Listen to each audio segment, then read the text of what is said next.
So, Vanessa and Francisco. Emilio. This is my first video, guys. A little bit about my backstory. I've been a native Tucsonan for 48 years here in town.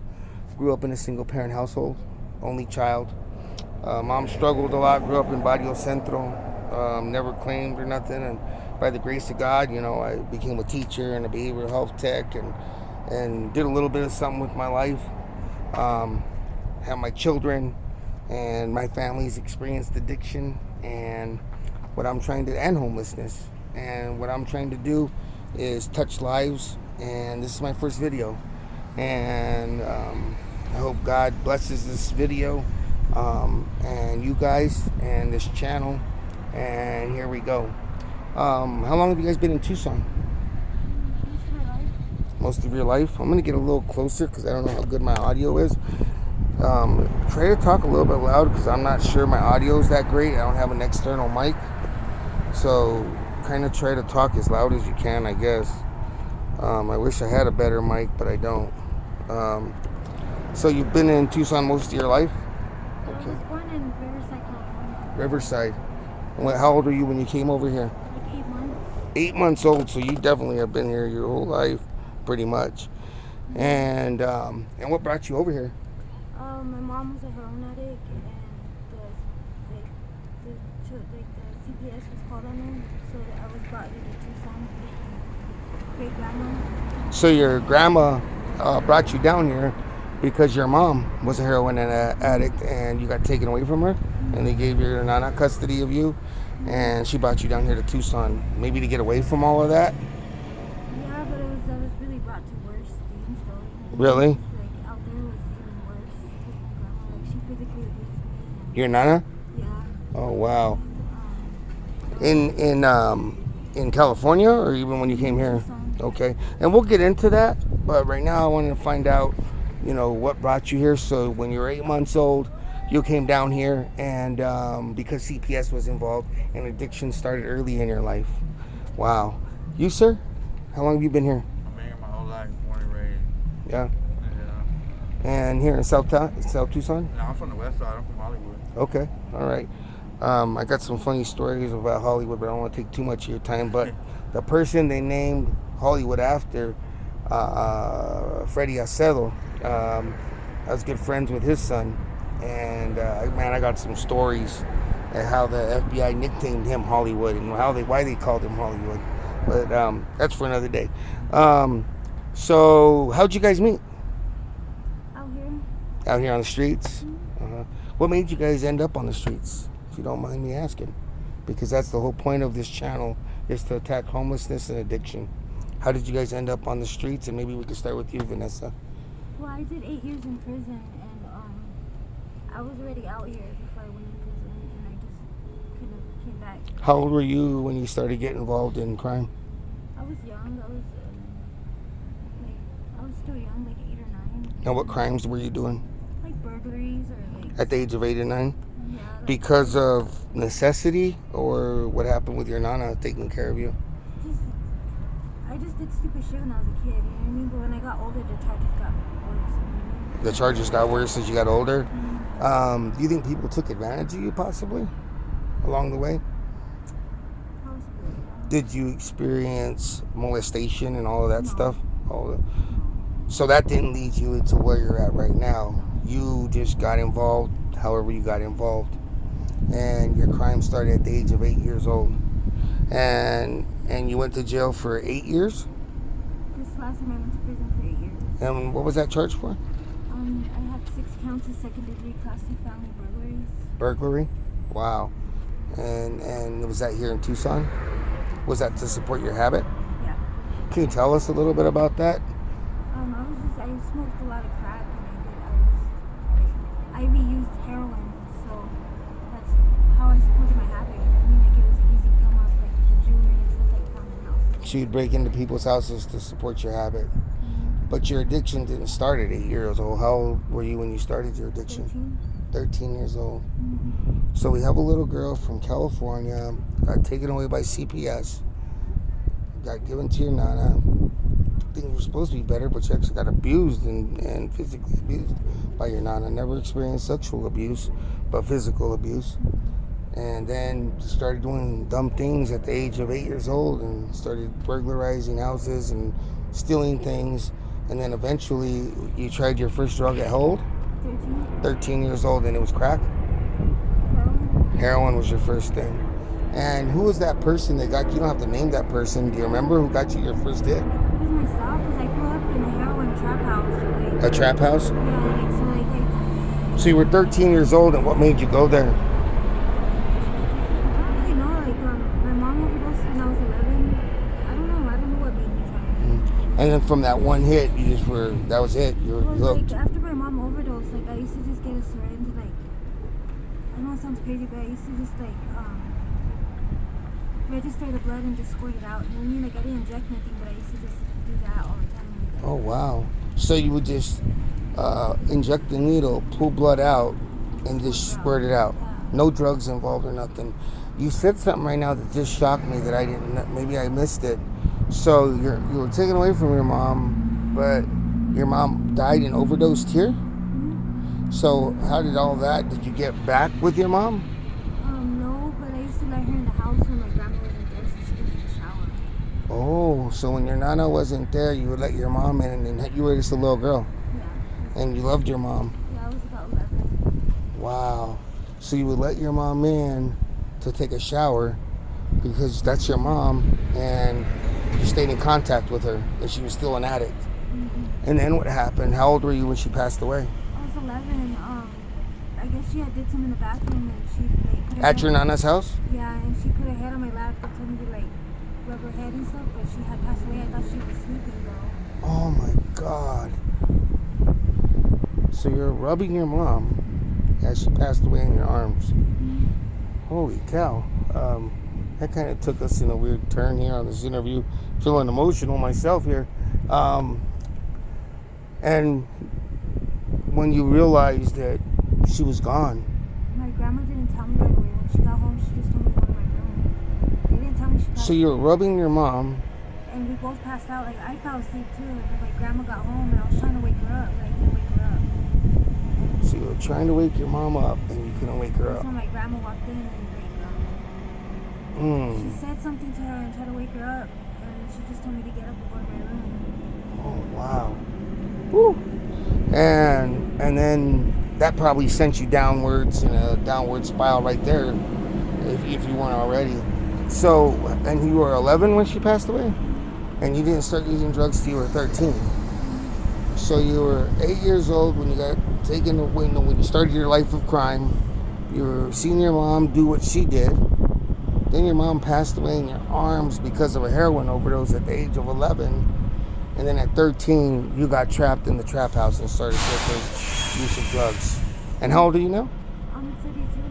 32? Wow, you look like a teenager. You look like you're 20 years old. So it still hasn't destroyed you. And I hope good things will happen because I'm going to follow you guys, and I promise you. So you're 32. We left off at 13. From the age of 13, where did you do your 8 years? How old were you when you went to prison? I was like 20 when I did 8 years. So from the age of 13 to 20, what were you doing? Your mom had passed away. CPS was doing like, they got involved and they were just sending me to like RTCs. What's an RTC for the audience that may not know? Residential treatment center. Okay. So the government was sending you to residential treatment centers because you were a minor. Right. Did you feel like a love void? Like you weren't being loved? Did you feel empty inside? Honestly, I really didn't care. Like, I really didn't care. You know, about. So you didn't have, like most little kids grow up caring and feeling that love and that little cuddle and little this. You didn't have that. You went straight to basically living life on the streets. Wow.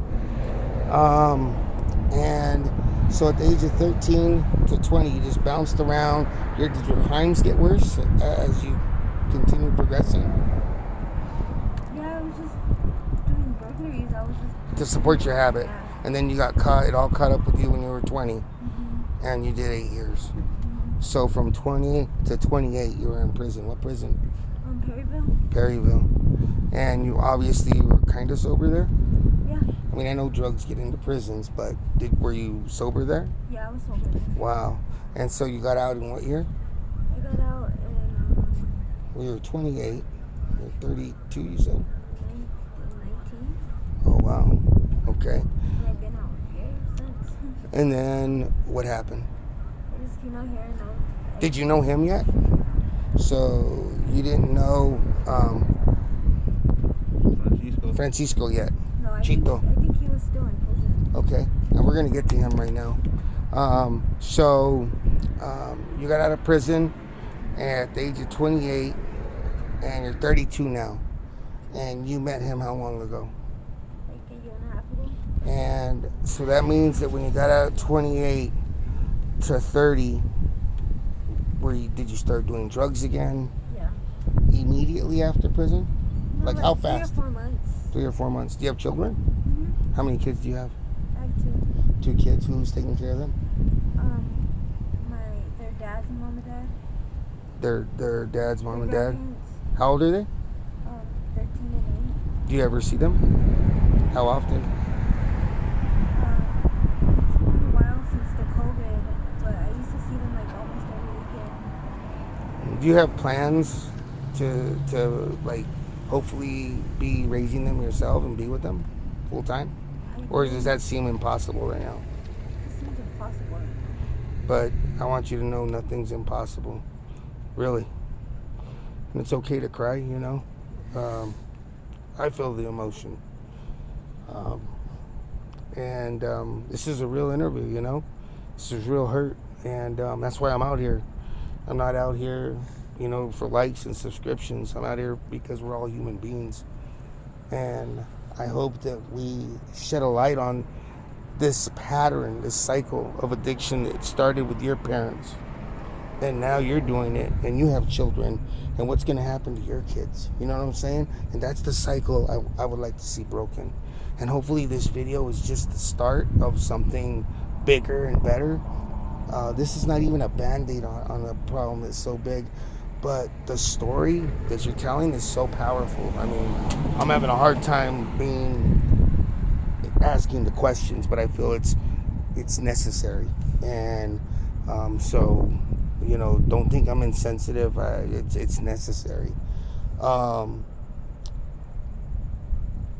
So you got out of prison. Everything seems impossible. You have your kids. You probably almost feel like they're better off without you. And you don't see the end of the tunnel. You don't see the light at the end of the tunnel. And you met Chito a year and a half ago. How did you meet him? Just through mutual friends, I guess. Mm-hmm. And how have you guys helped each other? We haven't. You haven't helped each other. Is your love strong? I love it. I love it with all my heart. I'm just bending over because I have a bad back. And love can move mountains. Love can do amazing things. Addiction is a powerful thing. And this is where I'm not a counselor. I'm not a millionaire. I can't snap my fingers. But you said you love her with all your heart. And I asked her, what has your love done for each other? And has it helped each other? And she said, it's done nothing. You know? And I hope that when I leave, I know you're going to continue on in this cycle, but I hope that when I leave, you guys can do something with that love.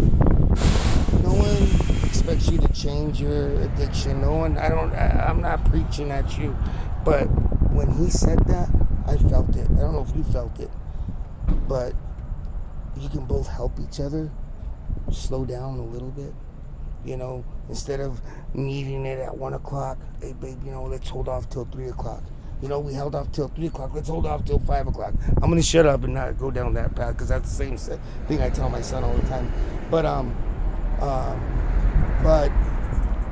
I just want to make sure that the story is being told completely. So you met him, and what's happened in that year and a half that you've been together? Do you guys live on the streets? Do you guys have a home? We live at his mom's. You live at his mom's house? Okay. That's a home. Sometimes. Sometimes. It's just crazy. When I'm not. He comes out here because I'm out here. Because he loves you. And you're out here hustling to get what you need. And you're going to get it with him or without him. So he's going to come out here and be with you. That's powerful right there, bro.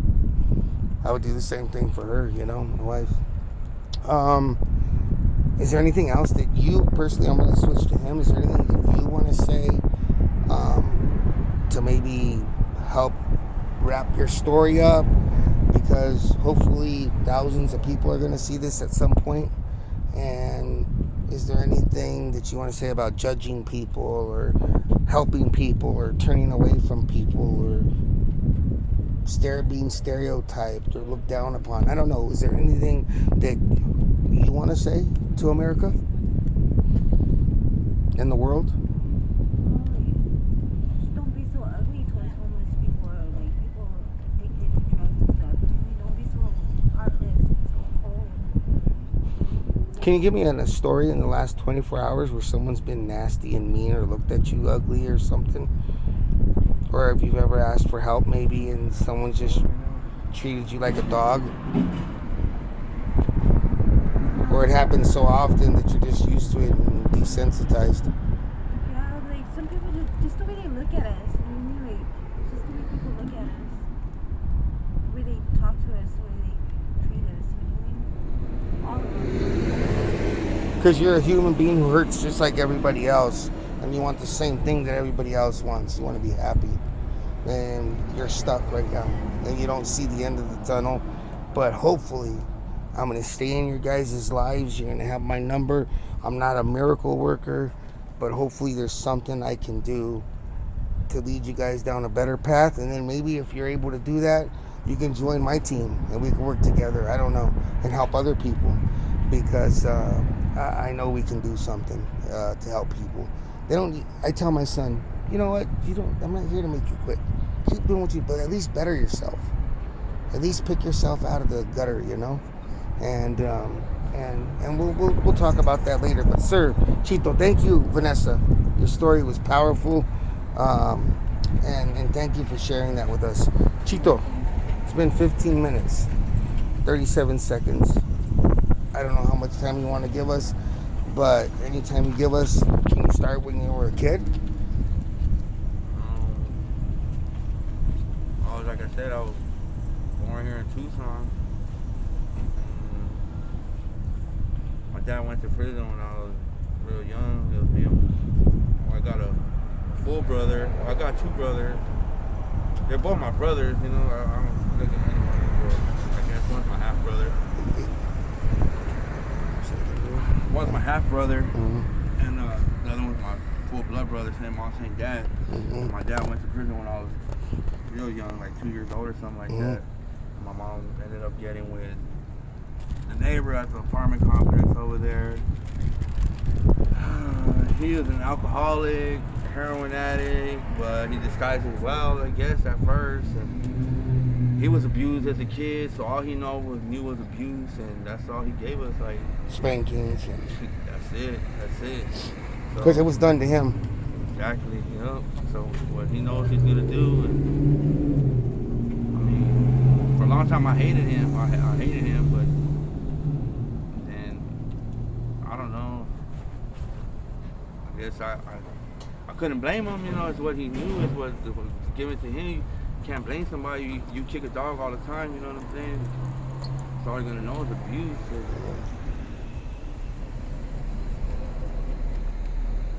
And then what? Well, my mom ended up getting with him, and then she had my brother and my sister, so there's four of us. And off the rip, you know, me and my other brother weren't his kids, so we always got treated way differently. So been there, done that too. Huh? I've been there too. Step real two. Young, She's been there. Being there, you know. I mean, it was selfish of me, but I just ran away. I took off. And how old were you when you ran away? Young. I started running away when I was like 7 years old. Because you felt that. Yeah. Like you weren't really part of the family. We were, yeah. You were second rate. The other He kids used were to tell us first. too. We weren't nothing. And so at 7, what were you doing out there when you'd run away? Here, let me push pause for a minute. Hold on. Wait, hold on. I'm gonna push pause for a minute. I push pause right now, and Vanessa left to go do something.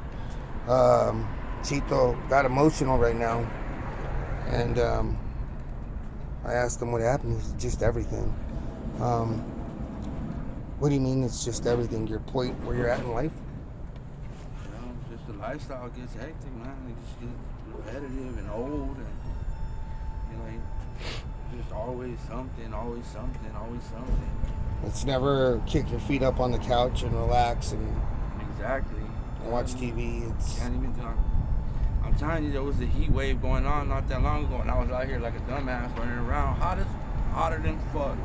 And I'm like, finally, I ain't been at my mom's house in like 2 months. I went in there, took a shower, and you get out the shower, the TV's on. They're like, oh yeah, excessive heat. But I was like, no wonder I've been out there roasting my fucking ass. Everyone's inside being hydrated. I'm out here running around like a fucking dumbass. Burnt, crispy, like. Why were you running around? Chasing Hustling? the drugs, yeah. Hustling. Chasing the drugs, yeah. What's your hustle? Everything, anything, Usually I sell dope, but it gets hard when there's two people doing all the profit, everything. Because you guys are the real addicted. gets done, yeah. It's like in this game, and what I've seen using and being around it, like females cannot handle the withdrawal at all. Like it hits them 1,000 times harder than it hits males. But to understand, they're delicate creatures and stuff. It's true, huh? But it's just they overboard with it. They panic, and You can deal with it. I'm a love. Yeah, me. Love will pull you through, but you want to see her do okay, huh? Exactly. And sometimes you'll suffer so that she's okay. Yep, all the time. Whenever it calls for it, Try not to let that happen a lot, but yeah, if it needs be, yeah, damn right. I'd rather her be well than. And in a weird way, America, or whoever's watching this video, that's a love story right there. It's a twisted love story. Yeah. But listen to the story. I feel emotional myself, because here's a man who loves his lady, and he tries to provide for her, whether it's even giving her more drug than what he has, so that she doesn't hurt with the withdrawal, but he'll take the hurt from the withdrawal just to prop her up. And he doesn't see a break. He doesn't get a chance to rest. And that's the pain. And most of America saying, you did it to yourself, Chito. That's what they're saying. What do you have to say? What's the response to that? I did do it to myself. I did. There's no warning label on drugs, They tell you, but you don't know until you ride that horse, But at the age of 7, you did it to yourself. But do you feel like you were, I'm not making an excuse for you, but don't you feel you were pushed out there at an early age?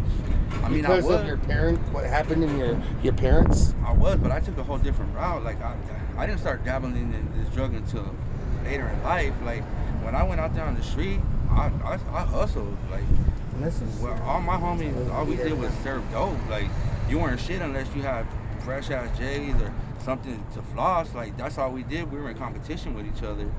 So me being out there, it just meant that I should be out there getting more money. That's all that meant. That's where the background I came from. Like, I looked at heroin addicts as like the lowest of the lows. Like, that shit was so taboo back in the day. It was a closed society. Like, only the OG who got out of prison really did heroin. And now it's like everywhere you fucking look, these youngsters is flashing in like it's a flamboyant lifestyle. This shit is You're very intelligent, man. By the way. I just had to stop you right there. Man, your vocabulary is amazing. What's the last grade of school you went to? I've been to college. Like I'm saying, my upbringing was way different. Like, I was supposed to be something, man. Hold on, I want to keep it. So I pushed pause right now. So I complimented him because his vocabulary is amazing, and the way he's speaking is very well. He's well spoken, very articulate. And I said, what was your last grade of education? And he said he went to college. So despite you being on the street at an early age and hustling and doing what you need to do, you kind of kept yourself out of the drug life, and you looked at them as the low lives, and you were kind of preying on them, kind of sort of selling dope and doing this and doing that, and they were the low of the low. And here you got Chito. You were going to college. What were you going to college for? For business. Wow. So you were going for business. You could tell in your vocabulary, very articulate. You got a business sense. And along that path, where did it all change?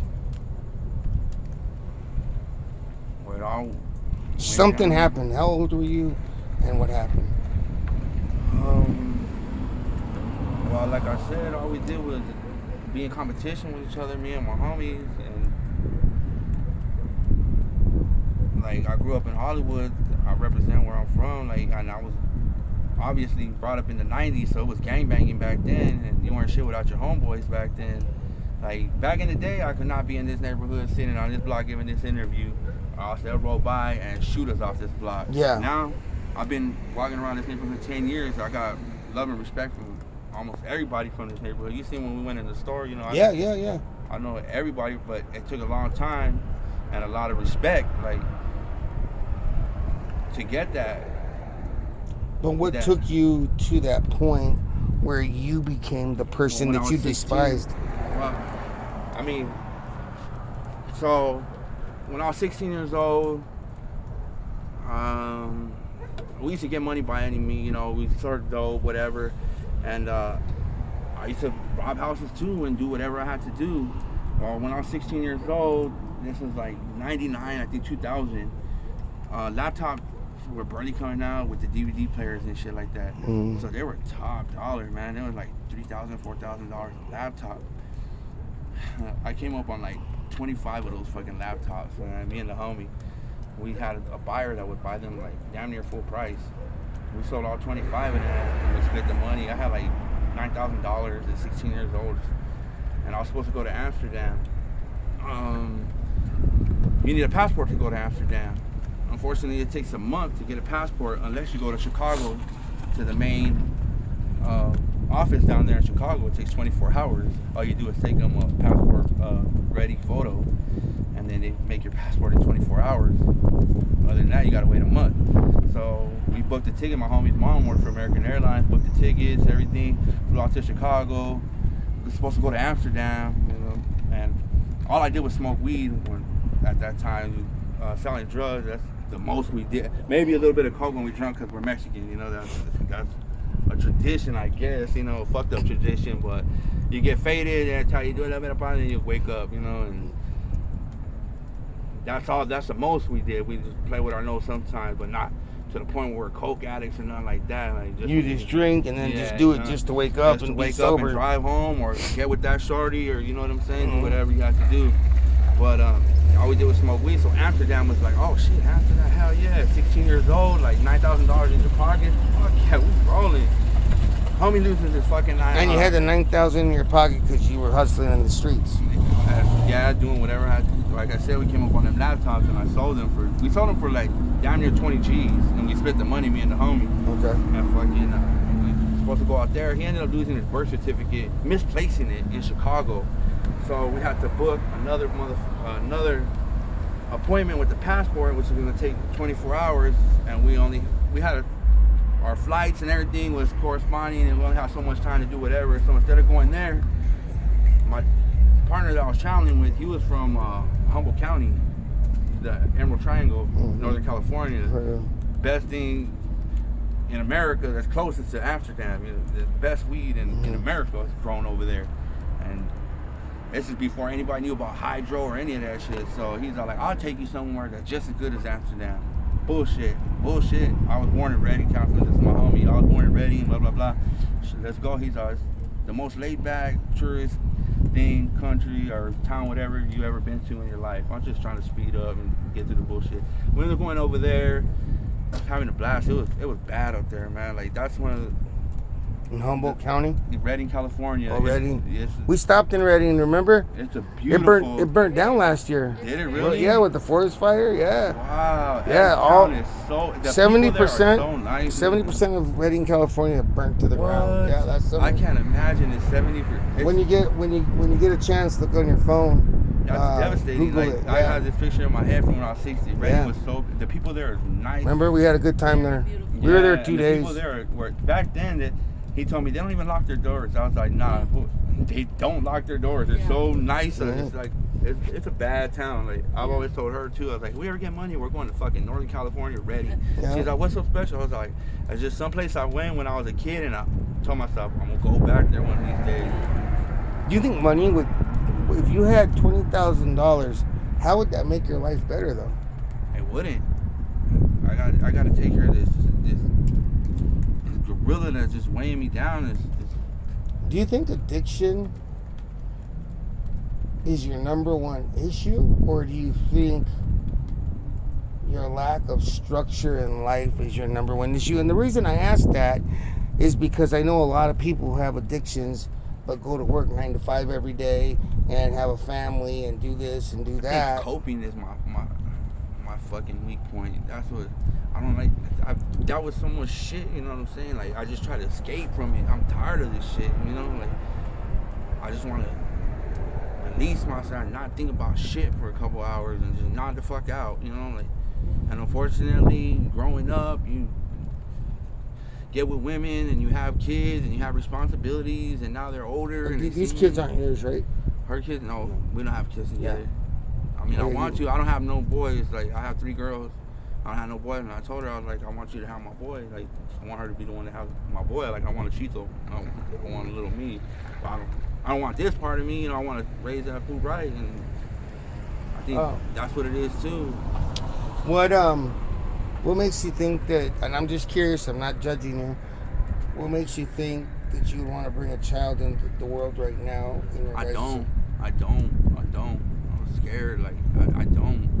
When that moment of love, you want to because you love her so much, but then you think, what would I do to him? Because what are you doing with your other 3 daughters right now? Nothing. And this is the painful conversation that America needs to hear, and that's why I'm asking these questions, bro. Because I can see the love in you. I can see the strength. I mean, you're a freaking. If there's a word normal human being, you're a normal human being that has some issues, bro.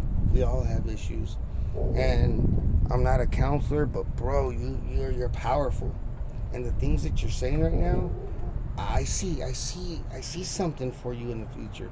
And I hope that someone's watching this video, and I hope that you and I can stay in contact somehow, and I hope someone reaches out and wants to help you, because you deserve a break, bro. You deserve a break.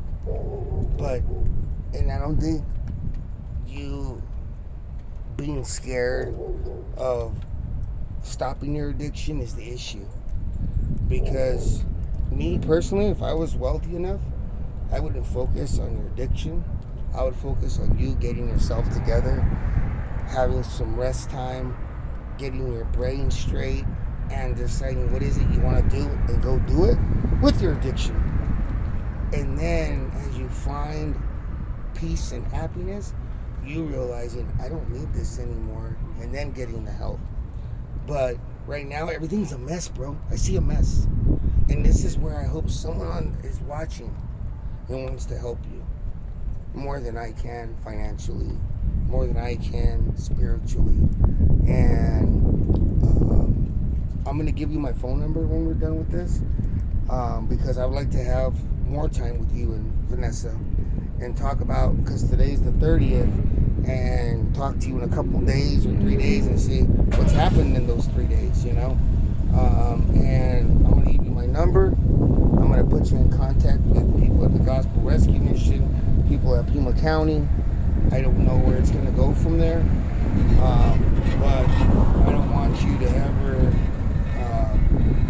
think that Emilio is judging you, or my wife, or anybody associated with me.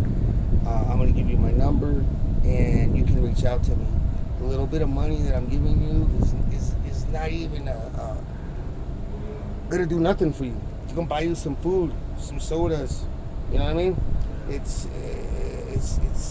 nothing. But this video is huge, and I know that there's more that you can tell us, because right now we've heard almost Vanessa to where she met you. We've heard you and you're growing up, and we haven't even heard, actually, and if you could tell us what got you started on this path of where the addiction where you're at right now. How did that happen? Because you left off in Amsterdam, or in Reading, I mean. I was still 16 years old. But yeah. we'll fast forward until Yeah. So, obviously, I had kids and I was. So normal. 15 is Reading. 15, 16, yeah, that's And all then- Reading. And then while I was 16 years old, when I got back from, the whole purpose of that story was when we got back into town on the plane, I got off the plane, went into a hotel room that was occupied by an FBI agent, found his firearm, took it, and was later arrested in possession of that firearm. Tried as an adult at 16 years old and sent to prison. For how long? They gave me 3 years, but I got lucky. So you got out when you were 19? Yeah, 19, but 16 to 19, that's a big gap, Yeah. All my homies were growing up at that time, becoming young men, and I'm in prison with the mentality still 16 on the streets, when it's not like that. I got a whole different mentality. Like, don't get me wrong, prison taught me a lot of respect, and I went to prison at a good time, I guess, because now prison's all fucked up, man. The youngsters in there, they had no respect. It's totally different from when I went in there when I was young. But yeah, that's what happened. I got out when I was 19 years old, and it was totally different. Everyone's young men, so my mom, she was working at St. Mary's Hospital forever, man. While we grew up in the West Side, and How old are you? how old am I? 37. And she got me a job when I got out of prison. I don't know how she did it, At St. Mary's? Yeah, and I was doing housekeeping, and I mean, I was 19 years old, fresh out of prison, and I hadn't even experienced nothing like young adulthood or nothing like that. Like, I hadn't even had a job, a legal job or nothing. That was my first job ever. A paycheck to have your own money, like buy your own shoes. Like, before that, I always hustled. Like, I didn't know what it was like to work, and like, you learn that, hey, that $10, that was a good hour of work right there. I remember how many beds I swept under, or how many lobbies I cleaned, or how many loads of trash I done ran down the chute. You think about all that shit, and it's a trip. Earn money is way different than fast money, and you appreciate that shit a lot more. Like, That's a powerful thing you just said, America. So he's experienced money the easy way, the hustle way, and then he's experienced money the hardworking way. And what did you go from there? so from there, I started having kids, and Did you meet your girlfriend there? Or? I had 3 babies' moms. Unfortunately, when I was in prison this last time, my first baby's mom, her boyfriend, estranged boyfriend, whatever, in a jealous rage, stabbed her to death. What's her name? Roxanne Roxanne? Ortiz. We know her. Say that. Ariana's my daughter. Ariana's your daughter. You know my sister's Juanita. That's my sister. Ariana's my oldest. Wow. We've stopped Doesn't by. she look like me? We've stopped by periodically where she died right on the ground. And stopped by there and light candles for her and stuff. Wow. Yeah. That's powerful, man. America, we just, wow. Wow. So now we're talking domestic violence and the cycle. When I was with her, I was young as fuck, dude. I didn't know like any better. Like, I didn't know what the fuck it was.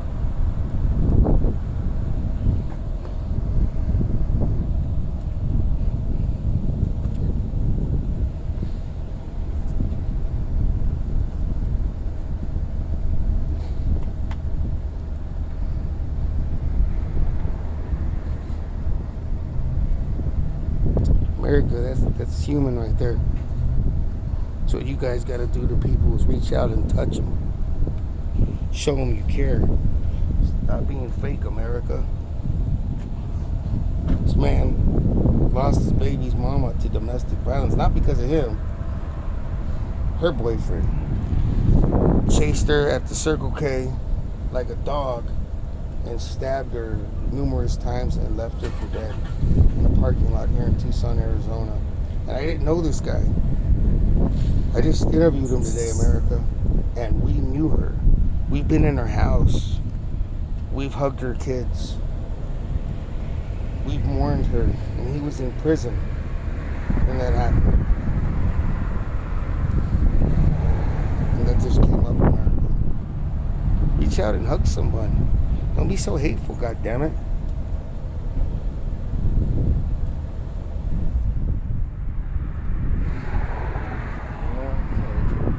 My wife grew up with her. And how's her daughter doing? They don't let me. I have no contact with her. Who's raising her? That white girl, I don't know what her name is. Beverly, I think. The one who hates my guts. Like, You know her? everything- Okay. Not Joey. The other one who put the gasoline on himself and shit, the crazy ass fool. That baby dad. Because there's me, Joey, and then that other one, her second one. The one that don't like me for shit. Cause Yeah. when You she know was on him? the north side, I went over there and found out where she lived, and I confronted her. That fool and her, and when Ariana was still a baby, still in foster care. You know, I should have been doing what the hell I was doing, but instead, I was a little kid. Like, I didn't know what the fuck it was. I was like, I'm gonna get my girl back. I'm gonna get one instead of becoming a man and doing what the fuck I had to do and locking down a job, a house, and getting my daughter back, and then worrying about, you know what I'm saying? Worry about your kid before you were. I didn't know what the fuck. I had shit ass backwards, man. And unfortunately, she caught the worst of all of it. And I mean, I think Ariana knows who I am. I always hope that she does. Roxanne used to bring her around like on the low from her and shit. Every time Ariana came around, Roxanne would tell you know who that is, right? Like, we lived on, that's my nana's house on 41st Street. Like, Roxanne always knew she ever needed to get a hold of me in life, whatever, no matter we were to go to my nana's house. Now we own the house. That's always going to be in our family. And Roxanne would show up. Remember she had her Maxima, the purple one or whatever? She would pull up right there with my daughter in the back. You seen that car? And she'd be like, you know who that is, right? And Ariana with her D-boy, that's my dad. That's my dad. Mm. She'll remember you. Yeah, but since I've been out, I got on Facebook and I went over there. I tried to find out where she's buried. Like, nothing, She's cold buried, shoulder. She's buried right there on Miracle Mile and Oracle. At Holy Hope or Yeah. Evergreen. At the Catholic side, huh? Yeah. Yeah, she's on the Catholic side, Holy Hope. Oh, she's in Holy Hope? Mm-hmm. See, they told me she was in Evergreen on the one closer to Miracle Mile. Mm. Like, by the county pretty much, they said. I was like, what? By the county. Well, you know where the county plots are at back there? In Evergreen? Oh, yeah, yeah, Mm-hmm. Like if you don't have money and all that, Mhm. yeah. I would hope Nobody she's told not me back shit. there. That's just the last I heard. Like, nobody even says nothing. They supposedly had gotten enough Money from They the weren't sure if they were GoFundMe. going to get enough money, but they ended up getting enough money to give her a good burial. Wow. So then what happened? So you It experienced. was strange, me and her, strange due to me being a young, dumbass kid, you know, didn't know how to handle relationships. Second baby's mom, I was with her for damn near 11 years. With Ariana, CPS got involved real quick, real friggin' fast because when Roxanne was pregnant, she didn't know if it was mine or some other fool that she was going to school with, kid. And right away, I knew when I see my daughter, I was like, that's me all day, you know, like, you know. And she's like, no, it could be you, and then maybe not. And what's your sister's name? Juanita. Yeah, that's her best friend. She used to go to Yeah. my house right there at the squares all the time. Yeah. They grew up together. Roxanne Yeah. would come to my house every day. She You called look me like Mom. Juanita. Now that I'm Yeah. thinking about it, I'm like, Yeah, she does. My little sister. that's crazy. Isn't it a small world? Fuck yeah, dude. Now that I think about it, Juanita's always at my house right there when Roxanne stayed right there Yeah. when, at the squares. Yeah. That's her best They friend. grew like, up together. Her dude's from what, Michoacan? Yeah, it's They're not Chicalin. together. They're not together No? no more. Yeah. Wow, I thought they were gonna be together forever. No, he got Well, he was one of those possessive ass biceps too. Yeah, yeah. Yeah, I remember that shit. Yeah, he's back over there in Mexico. But to wrap this up, then, so we're starting to talk about family and everything. No, America. yeah, we got off. Yeah, we got off track there, but that's okay. It's just a small world. That's life Really right there, small. America. Really small. But anyway, So I'm gonna record this. Somewhere, and she looks at me, and it's just like this look, like, oh, this motherfucker's here, and it just breaks the nigga, like, Yeah. what the fuck, dude? Like, that's not the look. That's not that look alone is just. And I was like, you don't even know, just with that look, you've already broken me down. You know what I'm saying? Like, I'm already at your fucking mercy. Yeah. Like, what do I do? What do I do? And it's like, the more I press, it's just pushing her away. She's like, quit being so fucking needy, quit being this. It's like, it's not that. It's just that I got. You just want to be the loved. The emotions involved, you know, like, I want to know that if it ain't going, then tell me. Don't leave me on. Don't say yes, this, and that. And then when I show emotion, you're like, oh, nigga, I need. Like, You want to be loved. Exactly. I am. I'm Aquarius. I wear my heart on my sleeve. Like I tell everybody, and I'm the same person every day. I wake up in the mirror. Like, so many snakes and backstabbers these days. Like, every day I wake up, I don't gotta be nothing different. I'm the same fucking person every day. Every day, whether I got money in my pocket, broke or not. You know, I'm fucking the humble person I am. And it took a while for me to be like that. I wasn't always like that. I used to be an asshole. I used to be. When you were saying earlier that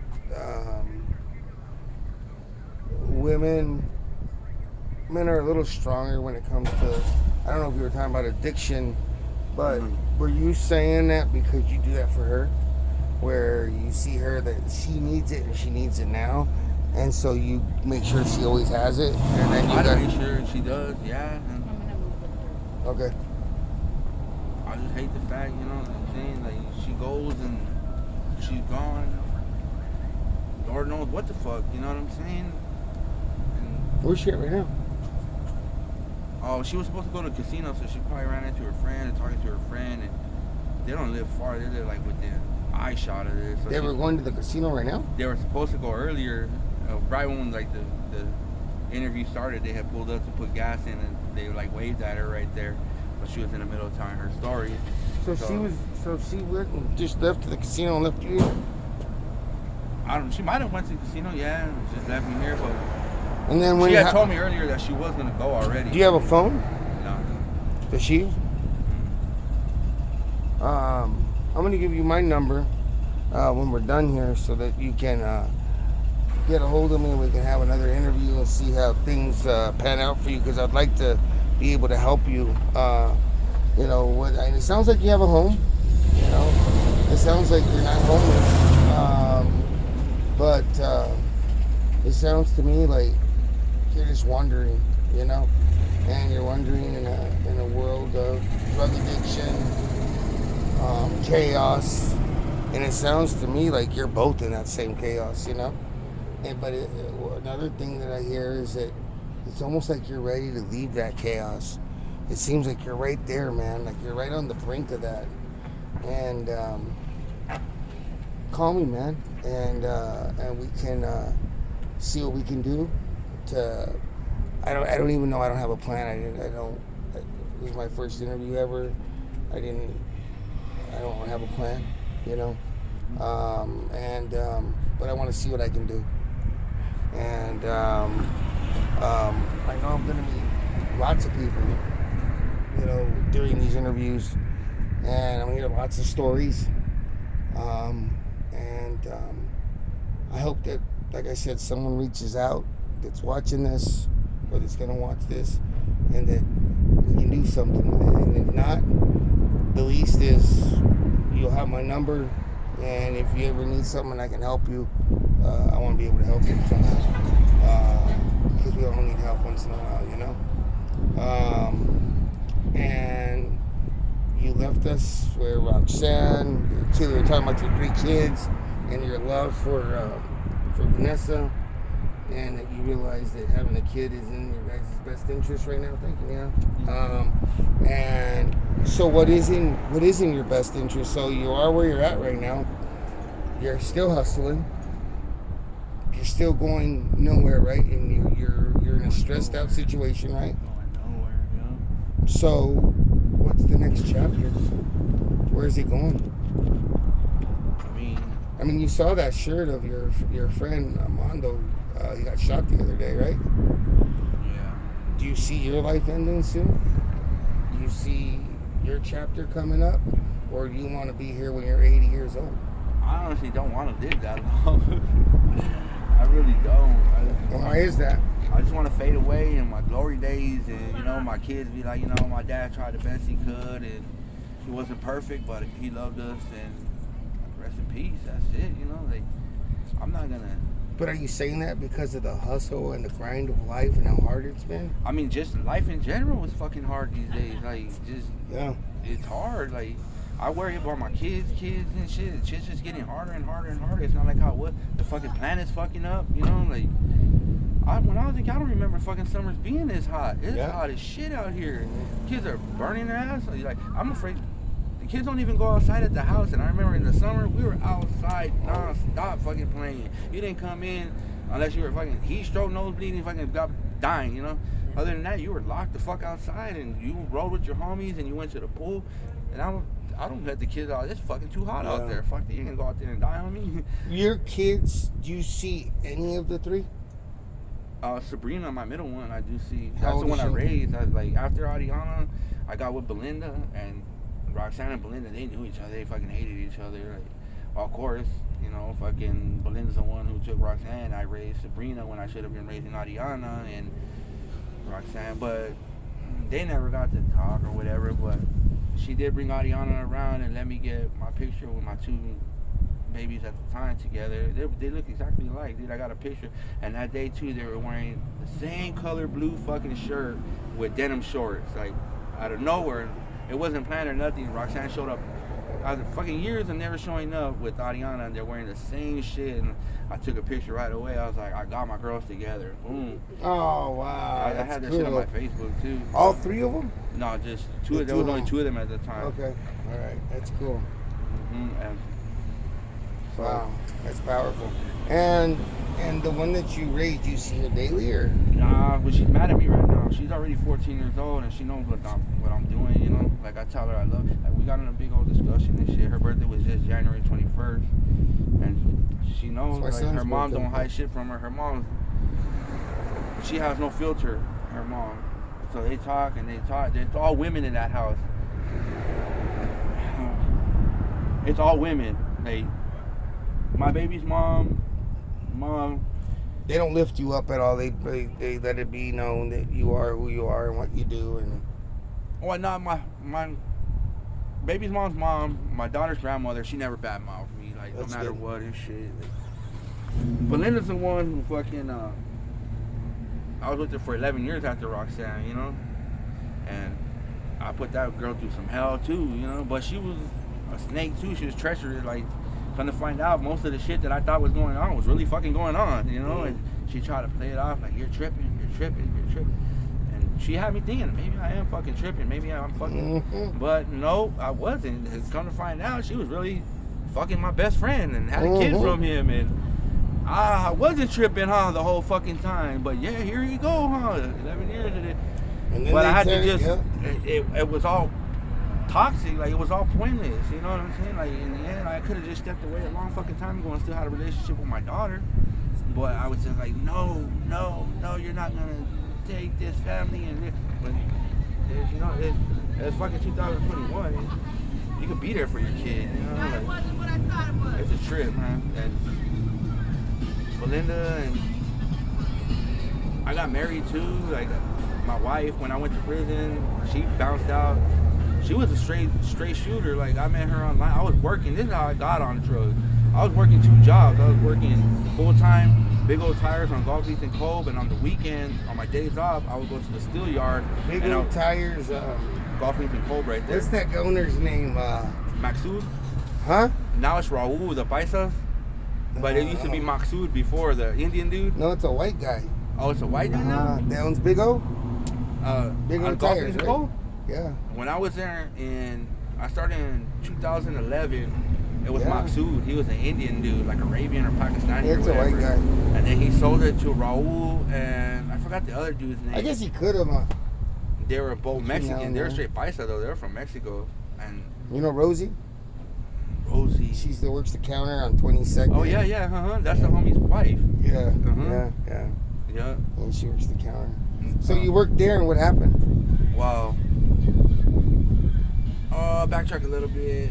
When I got out of prison after Roxanne, when Ariana got taken away from me, that's when I had bought my first car. Like, my world was rocked when Ariana got taken away. Like, I started smoking crack and shit. I didn't give a fuck. And Roxanne hated me so much because her mom was a fucking crack addict for a long time. And she's like, how the fuck could you do that? Like, you know, out of everything. Like, I was like, I don't give a fuck. You took my baby from you know that. I took the paternity test and everything. And it was the weekend of my birthday, and me and one of my best friends since kindergarten, my birthday's on February 9th and his birthday's February 10th. So every year since kindergarten, we've always celebrated our birthdays as a duo, back to back, whether it be on the weekend, it'd be birthday weekend. But always like my birthday party, then his, back to back. Like, you don't stop for those 2 days.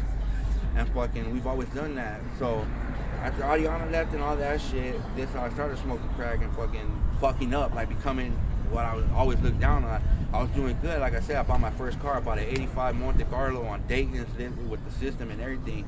And Roxanne was staying over at the apartment she got killed with Brittany's mom. And I would sneak up to the side. I remember when I first pulled up on her, I was like, hey, can I see you? And like she would be like, yeah, but you gotta be on it. We would go meet at Flowing Walls High School on the low and shit, you know. And she'd be like, I'm gonna get in trouble if I see you, blah blah blah. She's like, and then you're gonna fucking wait for the bus right here. They're gonna pass by. I was like, don't worry, all that shit's gonna be taken care of. I remember when I got my car, I pulled up on her. I was like, hey, can I see you? She's like, fuck, I'm kind of busy. I can't go to the bus stop and wait. I was like, nah, fuck that. Come to the side of the apartment. She's like, you're in the apartment? So I was like, no, come to the side of the apartment. We pulled up. She's like, where'd you steal this from? I was like, I didn't steal that shit. This shit is mine. She's all like, yeah, whatever. But that shit felt so good. I was like, hell yeah. And fucking... Anyways, my best friend fucking stole that shit on our birthday weekend. What? And yeah, dude, after some bullshit, crashed into a fucking DEA agent. What? I missed. You I got stabbed in my back. My best friend crashed my car. Got my fucking parental rights terminated for missing one fucking court date. They terminated my rights with Ariana. So ever since then, Roxanne held that shit over my fucking head. I was like, girl, I got a knife wound in my back, my car. I was doing all my classes and everything. Even my caseworker at CPS, she's like, that's your car? She's like, they paint you out to be like this low life ass motherfucker. I was like, well, kind of. I was working at the chroming place at the time, but I was still hustling on the side. But I didn't know I was hustling, you know. But I did have a legal paycheck. I was like, that's how I paid for my car, and which kind of was. But the difference became out of hustling, whatever. Yeah. She's like, they make you, like, you're not doing shit. She's like, you show up to your classes. I was all like, she's like, but you need to stop smoking weed. I couldn't stop smoking weed. I was like, I know, but I've been doing this shit since I was like 7 years old. Like, just give me some time and it will happen. So I ended up getting fucking stabbed. First the car got crashed within a matter of fucking days. Some fool from the neighborhood, Anita, over a girl that I wasn't even fucking trying to talk to. My cousin was talking to her, and I was just sitting on the steps laughing at my cousin beating this motherfucker up. And he came out his homie came out the thing and stabbed me in the back, pushed me down the stairs. I didn't even know I was stabbed at the time. And so I turned around, we started fighting, and after everything's gone, fucking gunshots let off, people got hit, and everyone's gone, smoke clears, and it feels like just sweat pouring down my back. I'm like, damn, man, I'm sweating like a motherfucker. I had a blue and yellow polo sweater on, and I lifted it up, and I remember I wiped my back, and I looked, and it was just blood all in my hands. You have a big scar now? And I was like, hey, cuz, you shot me, dog. And that fool was like, what? And I was like, look at my hand, fool, I'm covered in blood. He's like, nah. And he's like, lift up your shirt, and we're looking. I was like, where's the hole at, dog? He's like, turn around. I turned around, and you can see I got that big gash on my back. You still have it? Yeah. Let me see. Got it. Show America. This guy's got stabbed. Everything. Oh wow. That's Look at that. Look, my babe. heroin addiction right there. Well, we'll get to that. So, yeah, I didn't even know I was stabbed. Like I said, I thought my cousin shot me. And we're looking for the hole in my stomach. I'm like, where's the hole at, dog? I was like, I feel the blood, but where's the hole at? And he's all, turn around. So I turned around. He's like, up. He's like, knew that fool had that fucking knife. He's like, I knew I wasn't tripping. My cousin had seen the glint of the blade like that, and that's why he pulled out. He's like, I thought it was a gun at first, but he's like, I looked again, it was a knife, and I seen him bite. He's like, that's why I started shooting. So anyway, that's what happened. Wow. And I didn't even go to the hospital. I just started taking a bunch of rochas. This is back when rocha poaches were popping, whatever. Huh? It never got taken care of. And now that's why it healed like that. It just stayed open. Yeah. So you just, wow. That's Yeah. crazy. So, I remember my friend, my best friend at the time, he went over there, and my baby's mom fell asleep. I went to the hospital, but then the detectives came in. They started asking questions about a shooting in the West Side. I was like, I don't know what the fuck you're talking about. I'm leaving this place. They're like, you can't leave. You're under such and such narcotic. You can't drive. I was like, nobody said I was driving. I'm jumping on the bus. Like, you can't hold me here. I'm leaving. I was like, I'm not a minor. I'm not here with a parent. I was like, I'm gone. The detectives got mad. They slammed the thing, the book. They're like, well, we'll find out what happened eventually. And that's how I went back to the fucking house, leaking out my bag. They put like that stupid little clear shit over it just to, it couldn't get stitched up. I didn't let them stitch me up. But they did the MRI. They seen it didn't hit my vital organs right there, but it was pretty close.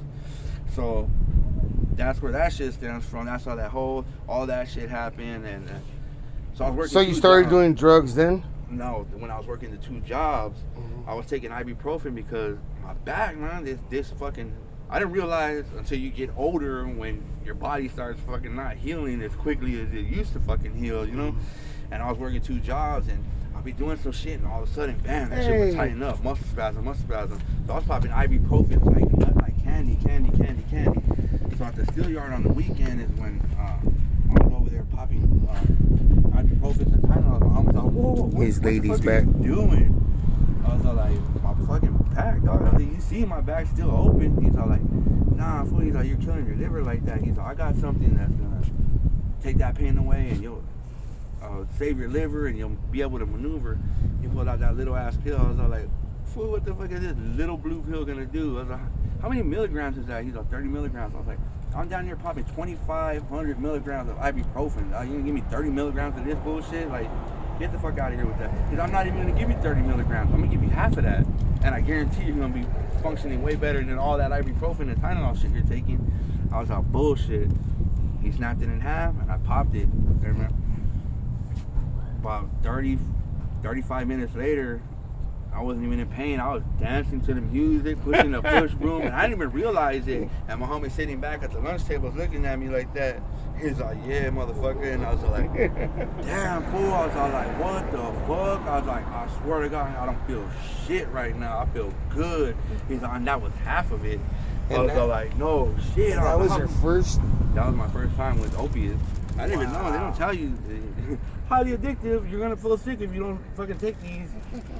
So I didn't even know the fucking. I was like, how much you get those things for? No, thank you. You Change? You need a hamburger? I'm alright. Alright, Yeah. Let me get. I'm in the middle of an interview. I'll hook you up in a minute. Hold on, we'll get you for 5 minutes. You eat that hamburger and I'll give you a dollar. No. I'll get them. You can get the hamburger, huh? No, you eat the hamburger. Yeah. You eat the hamburger. Hey, you eat the hamburger. And so we got a man here trying to sell a hamburger to eat. I'm making a video, but when you're hungry, we're in America. When man's hungry, we're gonna take care of him too. Donald.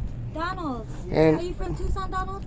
Huh? Are you from Tucson? And these people care more than you, America. 35 years. Vanessa Where you and from? him wanted to Iowa. give him $1 out of the money that I gave them to feed Down him. here, my mom was America, we gotta be better than that.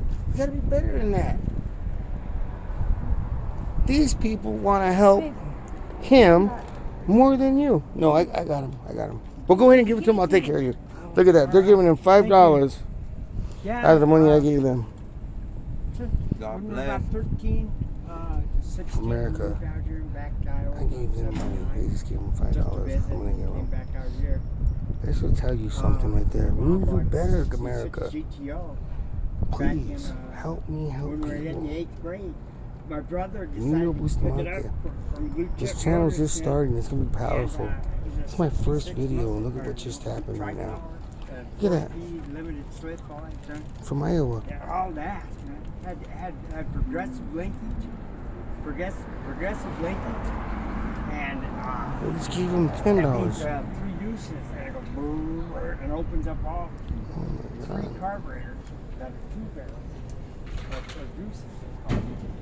Yeah, that thing was a 5.1 liter and 389 pounds. That was a Hemi? No, a GTO. Oh, GTO? Yeah, 66 limited slip rear end. He Oh, put wow. cheater slicks on it. Do you mind if I have you on video? Is that all right? 67 GTO. I don't mind, sure. What's your You name? guys are cool. Donald Henley. Donald what? My brother raced I'm me gonna come out back. the track and he won. What brought you here to Tucson? His friend Parkinson Mm-hmm. was an auto mechanic, real slick, always worked on cars. And he put cheater slicks on the back. No, but what brought you here to Tucson? Oh, my mother moved us out for asthma. We Oh. had a lot of asthma suffering in our family, so she thought the weather out here was good. And then My you, uncle was up in Kim- so you're not homeless? Yeah, I am. My mom passed away recently, and my Oh. oldest brother, and then my middle brothers. 3 brothers I lost. Wow. Do you hang out in this area? Because I'm going to be around here the next month, and hopefully I My can make oldest contact with brother you and help you out. My brother Ronald. My name's Emilio, by the way. I'm Donald Henley. I bump. I do the fist bump. Donald. Yeah. Emilio. Emilio. You're Yeah, Donald? that's a very good name. Yeah. Hey, nice to meet you. I'm going to finish interviewing them, but I'll see you around. Hey, and they really impressed me. They helped you with $10 that I gave them. So, Can you do me a favor though? yeah. Huh? Can you do me a favor though? Can you go buy me a pack of cigarettes? It's because she can't go in the store and I'm in the middle of talking to him. My man I've got right here. some here you may have. Babe, I appreciate that. I'm not gonna take them from you. Can I have one? Donald. Take it You want as one? you like. Give him back here. Take it as you need. Take it one and I was gonna give them to him. Have as many as you need. You Go need ahead, keep something on. later. I just want No, one. we're gonna buy some, Donald. Thank you. All right. You God guys bless have you. Bless you. All right. Thank you. wow, that's very nice of you guys.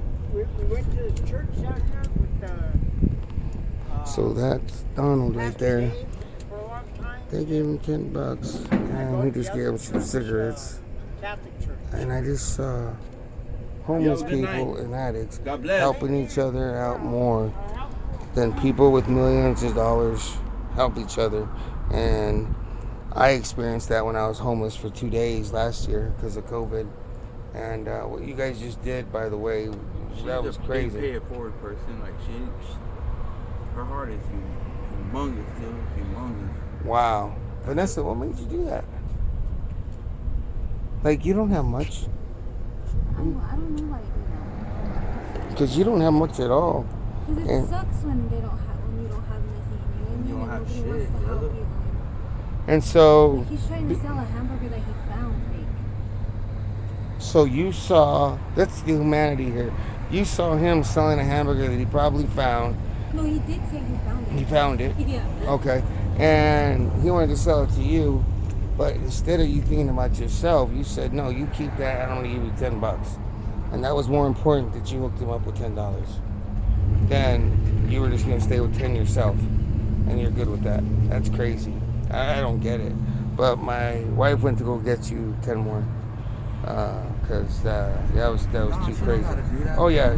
Really Oh, don't. yeah. Like, No. I know times are tough. No, man. Now, bro, and you No. got kids and shit. Oh, like, no. That's got to happen. We're not doing it for the money either. This Oh, is but I not- know that. Oh, I know that. But the story that, I mean, he's already broke me down twice. So the story that he told and how much he loves you is crazy. And your ups and downs he talked about, and your guys' why does he love you? No, why did he say anything about my ups and downs? No, he didn't talk about details, like personal stuff. He just talked about how every relationship has ups and downs, and how you guys are working through it, and what he's been through in life. And I think that's really good, that he cares about you that much, He cares about you a lot, and I think that through that, I think you and him can gain from each other. And I swear, I'm going to give you guys my phone number. Contact me in the next 3 days. We'll see what's going on. See who I can get you in contact with. You're not going to change your situation much, but we'll see what happens, you know? Did you find 10 more?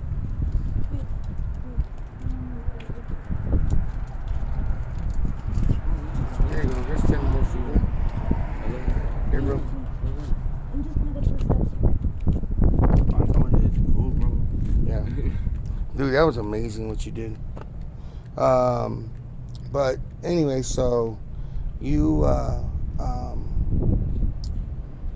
you left off where you just tried that medicine and that sent you down your path where you're at today. Sent me down the path right there. Like I said, I was working 2 jobs, and I was living at my mom's house at the time, and we owned the house, so all we do is pay like $300 property tax every 6 months, and then the utilities every month, which it was just my mom living there at the time. Mm-hmm. None of my brothers, none of my siblings, so all the bills are like fucking $30, $40. Like, How many of you live there?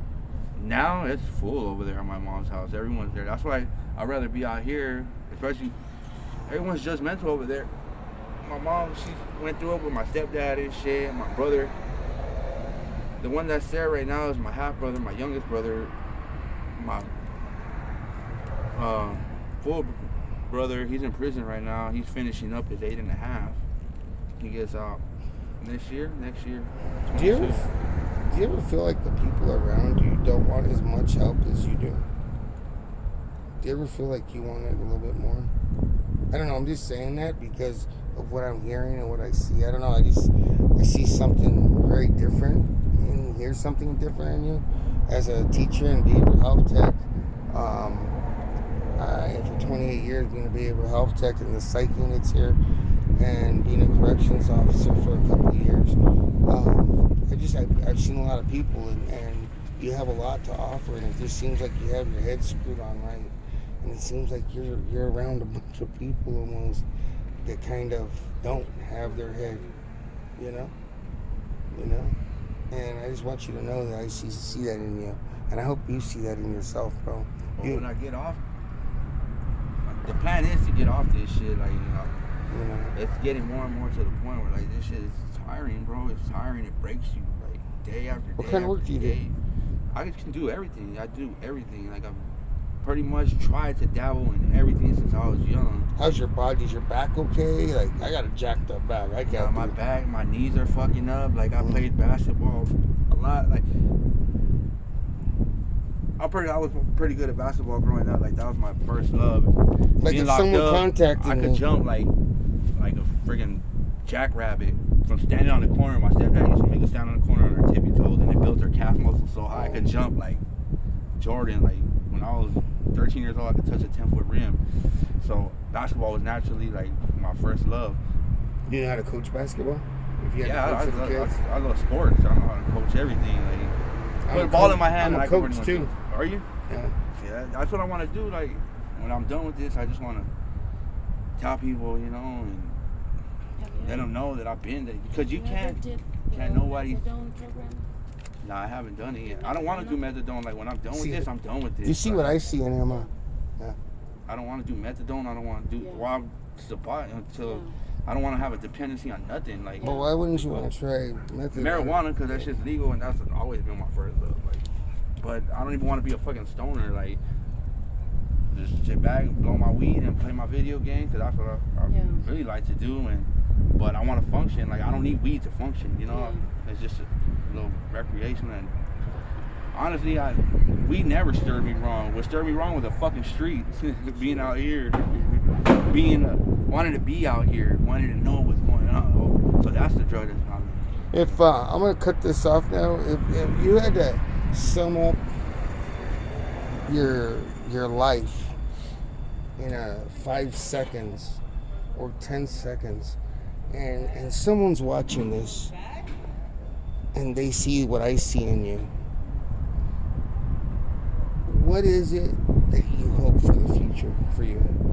Because you said you want to fade away and you don't want to be an old man, and I hope that you're speaking because of what life has done to you, because I know someone's seeing what I see in you. What is it that you see for yourself in the future? I mean, think as positive as you can. I mean, the only thing I could take from my life is just use it as a tutorial of shit you shouldn't do when certain situations occur. Like, there's always that fucking split-second decision where you have the choice to do the good thing or the bad thing, and I've always chosen to do the fucking stupid thing. I don't know why. I know better, but I've always been book smart. I love school. I was on the run when I was a kid, runaway. Like I said, I was runaway since I was like 7 years old, but I've always went to school as a runaway just because I didn't want to be stupid. I didn't want to grow up to be dumb. I didn't want to grow up to be illiterate. Like, I didn't want people to be talking and not know what people are talking about, you know? So I used to go to school on the run, dirty, hadn't showered in weeks, getting laughed at by my classmates, and the teacher's like, what's going on at home? Like, there is no home, what are you talking about? But I wouldn't let them know that. And what about a simple life of helping people that are in your situation? Yeah, I mean, that's what I want to do. I want to help people, like, not to do the exact opposite of everything I fucking did. Pretty much, you know? Well, Chito, I'm going to tell you what, I think you've taught me more and you've taught America more than you ever would have thought when we started this. You have a kind lady that's kind of by your side, you know. She's by my side. You know, but I want you to know that you believe in you, you know. You be strong for you, because tomorrow a woman can snap their fingers and you're done. What are you gonna do if you just lean on that? Believe in yourself, be strong, hang in there, and I hope that you're able to realize what I see in you. And I'm gonna keep in contact with you, bro. Only if you keep in contact with me, or if I bounce into you out here. I'm gonna give you my number, and hopefully good things will happen. Thanks for talking to me, bro. Yeah. Appreciate you. Thank you. And I'm going to terminate this, and thank you very much. Coming from Tucson, Arizona on the south side. Thank you. Oh, wait. And thank you to my bodyguard, my wife over there, Carolina Martinez, for having my back over here in this dark area. She was ready to kick some butt for me. But anyway, take care.